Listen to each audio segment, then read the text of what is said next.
Kung mayroon po kayong gustong gawin sa buhay, kung gusto mo po ng kape, ayan, magtimpla ka. Hindi naman po instant na buhay. Hindi naman po instant noodles to. Hindi rin po 3 in 1. Kape lang, kape na stick. Ayan, magtimpla ka. Hindi pa pumugunting yung ano. Hindi ko pa tumugunting. Pasensya na lang. Teka lang. Ayusin ko lang kung na. Dapat ayusin natin pag gunting. Wala pang talim to. Masyado pong ano, habol.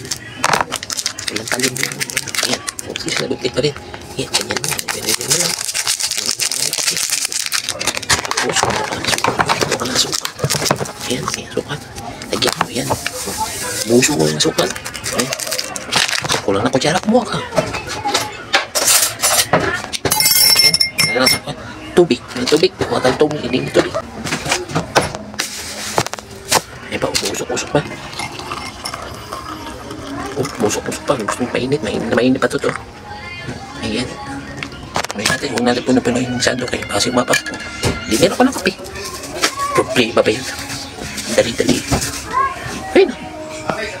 Yun, kung gusto mo ng sinapay pero may pinabili ka, hindi pa po tumarating. Walang problema. Tingnan natin. Kumuha po tayo ng kanin.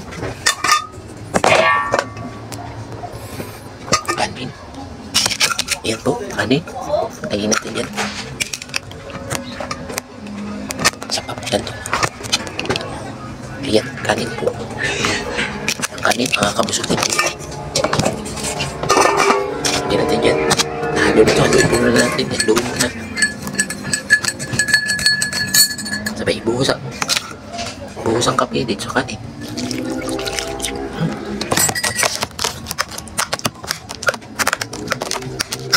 Ayan, masakal po yung tinapay. Ito, pwede na po po. Nakakabusog na. Tarap. Pwede mo ito. Tarap po siya. Ang tagal-tagal yung kinahintay mo ng tinapay. Pwede muna, ito po muna. Baka bago mo dumating yung tinapay mo.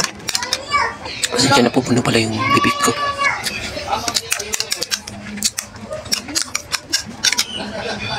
Nilunok muna. Yan po. Para kung dumating yung hinihintay yung tinapay, mabusog ka na dito sa kape. Niligay yung kanin, niligay ng kape. Okay.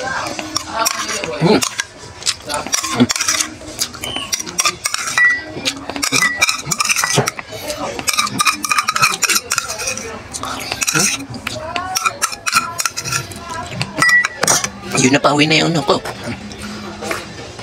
Sarap, busog-busog po. Kahit wala pang tinapay, okay na.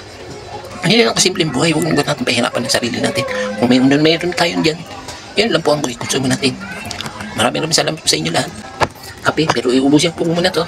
Bye-bye na. Kape po.